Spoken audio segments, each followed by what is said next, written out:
TV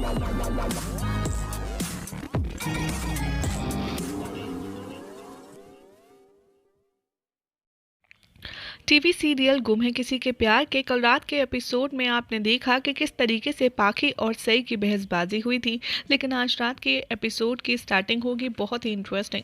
सई को एक message आएगा परी की तरफ से और वो भगवान से उसके पापा के लिए बर्थडे विश करने की बात कहेगी। साथ ही सई बताती है विराट से कि मैं हमेशा अपने आबा की लंबी उम्र के लिए प्रार्थना किया करती थी, लेकिन अभी वो मेरे पास है ही नहीं। विराट कहता है कि भगवान उन्हीं को अपने पास बुलाते हैं जिन्हें वो जानते हैं और जिन पर बहुत प्यार करते हैं। और कभी कभी ऐसा होता है कि हम अकेले लगते हैं ताकि हम और स्ट्रांग बन पाएं। और विराट यहाँ पर सई को बताएगा कि जिस तरीके से तुम्हें बुरा लग रहा है अकेले होने पर, ठीक उसी तरीके से सम्राट भी बहुत रोता था जब नागेश काका की डेथ हुई थी, लेकिन अब देखो वो एक आर्मी ऑफिसर है और उससे ज़्यादा स्ट्रांग कोई नहीं। विराट कहता है कि अपने आप को देखो, तुम भी कितनी ज़्यादा स्ट्रांग हो और एक दिन तुम बहुत ही अच्छी डॉक्टर बनोगी और तुम्हारे आबा तुम पर बहुत प्राउड फील करेंगे। सई कहती है कि क्या सच में आपको लगता है मैं डॉक्टर बन सकती हूँ? विराट कहता है कि हाँ, मैं तुम पर पूरा भरोसा करता हूँ और तुम डेफिनेटली एक दिन अपने काम को बहुत ही अच्छे से दिखाओगी और अच्छी डॉक्टर भी बनोगी। दूसरी तरफ दिखाया जाएगा कि भवानी महाशिवरात्रि की तैयारी कर रही होती है और वो पाखी से कहती है कि क्या आज तुमने पास फास्ट रखा है, क्योंकि तुमने कल डिनर तो किया नहीं था। पाखी कहती है कि आप टेंशन मत लीजिए, मैं फास्ट रखूंगी। पाखी कहती है कि मैं थोड़ी देर के लिए अपने आयु आबा के पास जाना चाहती हूँ। ओमकार कहता है कि हाँ ठीक है, हम सब तुम्हारे साथ चलते हैं। सोनाली कहती है कि पाखी क्या हुआ है, आज लास्ट नाइट कुछ हुआ है क्या जिसकी वजह से तुम अपसेट हो? पाकी कहती है कि नहीं, विराट और सई को अपने हाथ से खाना खिला रहा था आखिरी रात। अश्विनी ये देखकर बहुत ज़्यादा शॉक्ड हो जाती है। वो कहती है कि क्या, उसको क्या हुआ है? तो अश्विनी पाखी को कहती है कि क्या तुम इस बात से जलस हो रही हो कि सई और विराट ने एक दूसरे को अपने हाथ से खाना खिलाया?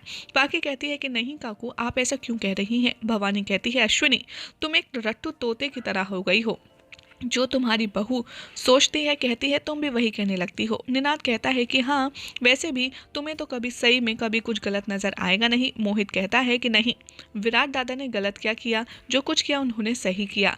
करिश्मा मोहित से कहती है कि तुम चुप रहो। मोहित कहता है कि क्यों, मैं क्यों चुप रहूं, इस घर में मैं ही क्यों चुप रहूं? भवानी कहती है क्योंकि तुम्हारे पास सिर्फ 2 ही दिन है। मोहित कहता है कि हाँ, मुझे सब कुछ याद है कि मैं जॉबलेस हूँ, लेकिन इस बात से मेरे घर पर कोई इफेक्ट नहीं पड़ता।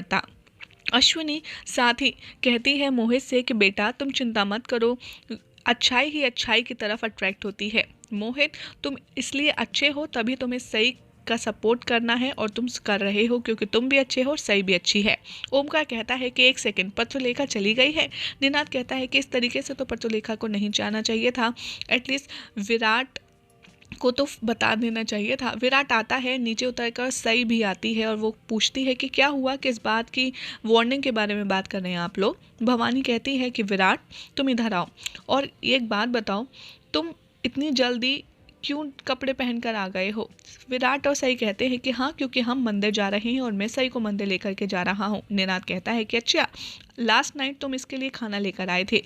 भवानी कहती है कि ठीक है, हमने तो तुम्हें खाना खाने से मना नहीं किया था, बल्कि विराट ने ही खुद रोका था और तुम खुद ही उसके लिए खाना लेकर आ गए। सही कहती है कि सुनिए, मुझे बहुत ज़्यादा बुरा लगा था और इवन मैंने खाना खाने से पहले ये भी पूछा था कि घर वालों के लिए आप सबके लिए कुछ ना कुछ लाए हैं या नहीं। अगर आपको भरोसा नहीं होता तो खुद पूछ लीजिए।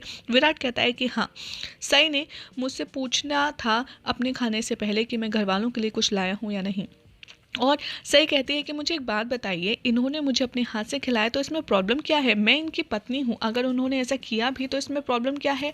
पाखी यहाँ पर कहती है कि सही, तुम मेरा नाम बीच में मत घसीटो, मैंने कुछ नहीं कहा है। सही कहती है तो अच्छा एक बात बताइए, रात को इन्होंने मुझे अपने हाथ से खाना खिलाया, ये सबको कैसे पता चला? ना तो किसी ने हमें देखा था सिवाय आपके, ना ही किसी को पता चला, तो आपने ही बताया होगा ना कि इन्होंने मुझे अपने हाथ से खाना खिलाया। विराट कहता है कि अगर मैं सही के लिए खाना लाया तो इसमें प्रॉब्लम क्या है? ओमकार कहता है विराट तुम बदल चुके हो बहुत ज़्यादा। विराट कहता है कि सब कुछ होता है पहली बार ही, अगर मैं अपनी गलती सुधार रहा हूँ और मैं सही के लिए खाना लाया तो इसमें क्या गलत है? भवानी कहती है कि वाह, हम सब का आज फास्ट है। बाकी कहती है कि क्यों, सही ने फास्ट नहीं रखा, वो क्या सिर्फ मेरी इंसल्ट करती है? अश्विनी कहती है कि मेरे पास इसका आंसर है और तुम्हें एक सवाल का जवाब दूँ। यहाँ पर कहती है अश्विनी कि पाके एक बात बताओ, तुम अपने आप के अंदर कभी झांकती हो क्या? तुम अपने आप से कभी सवाल करती हो कि तुम ऐसा बिहेव क्यों कर रही हो? पाके कहती है कि एक सेकंड, मैंने क्या किया है? तो अश्विनी कहती है मुझे समझ नहीं आता हाँ कि सई जब लद्दाख ट्रिप पर तुम्हारे साथ जा रही थी तो तुमने ट्रिप कैंसिल कर दी। क्या तुमने इस बारे में खुद के अंदर झांक करके सवाल का जवाब मांगा? तुम्हें भला क्यों बुरा लग रहा था? एक वाइफ अपने हस्बैंड के साथ जा रही थी घूमने, तो इसमें तुम्हें ट्रिप कैंसिल करने की क्या ज़रूरत थी? भवानी कहती है कि बस सही, तुम सबको बताओ कि आखिर तुमने इस तरीके से चोरी छुपे खाना क्यों खाया? सही कहती है कि मुझे समझ नहीं आ रहा, मैंने अपने हस्बैंड के साथ खाना खाया और अब मैं अपने हस्बैंड के साथ मंदिर जा रही हूँ, तो इसमें गलत क्या है? मुझे नहीं समझ आता कि आप लोग कभी किसी बात को सीधे तरीके से लेंगे या नहीं। हो सकता है कि हमेशा आप निनाद काका के साथ बाहर जाती हों, लेकिन अगर एक वाइफ अपने हस्बैंड के साथ एक साथ जा रही है तो इसमें कोई गलत बात नहीं है। भवानी ये बात सुनकर बहुत ज़्यादा चीखती है और कहती है तुम्हारी हिम्मत कैसे हुई ये बकवास करने की कि मैं निनाद दादा के साथ जाती हूँ। और यही हो जाएगा आज के एपिसोड का एंड, जिसके बाद कल क्या होगा वो आपको बताएंगे हम अपनी नेक्स्ट रिपोर्ट में।